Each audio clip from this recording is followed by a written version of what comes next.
All right, what is up, tycoons? What's up, traders? Super excited for today's video. We're going to take a look at XLE, break down the energy sector of the stock market. We're going to go over some of the key levels of support that we need to maintain, as well as our breakout level and some bullish price targets if energy really starts to see a run again and tries to make new highs.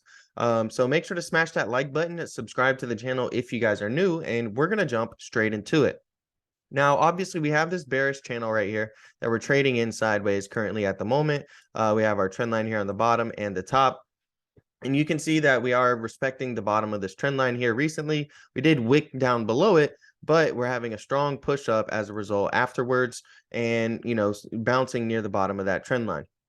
But the reason that these three levels are so important, the 38.2%, 50%, and 61.8% levels, is these are the three most common and well-respected Fibonacci retracement levels.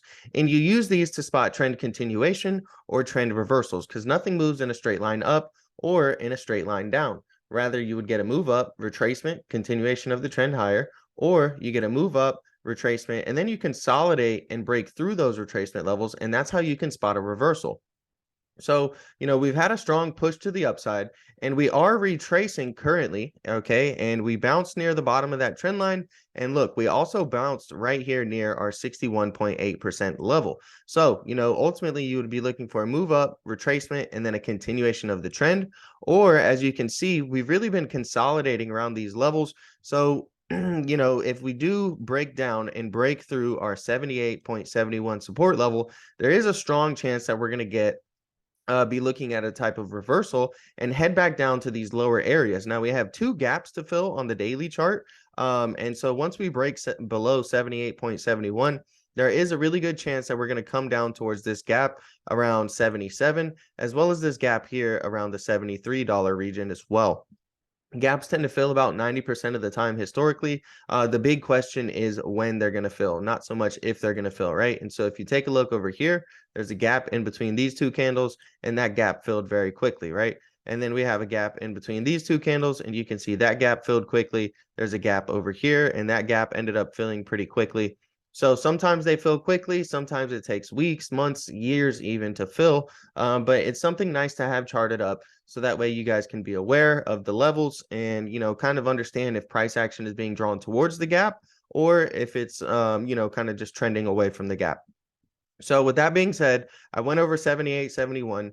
81.79 is also a major support level. That's our 50% retracement level. And 84.88 is also going to be currently resistance because we're trading below there. So if we continue to push up, watch out for 84.88. That's going to be a strong resistance level, as well as the middle of this bearish channel is right around that area as well, right? So if we move sideways for a little bit, there is a chance we could come up and reject that level, right? Look over here. We rejected as resistance right here.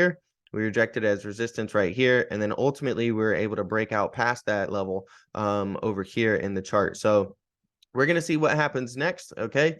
But ultimately, we're still in healthy retracement territory to continue the uptrend.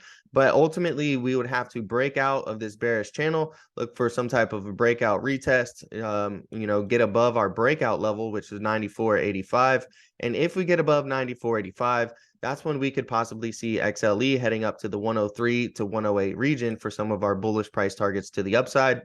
Now, when it comes to the MACD, the MACD's kind of been ranging, right? Zigzagging, going up and down, not really giving too many clear signals versus in the past right here when we had the red line cross below, that would be an exit signal. And you can see I had a strong move to the downside afterwards. And over here, we had the MACD entry signal, okay? And then we had a nice strong move to the upside. So the MACD's kind of just been ranging, going up and down, not giving too clear of any signals. Currently at the moment, there's no divergences on the relative strength index. We are below 50 on the RSI, which indicates weakness. So if we can get above 50 on the RSI, then that would lean a little bit more towards strength, right? And showing some relative strength when it comes to the energy sector. So hopefully you enjoyed this video.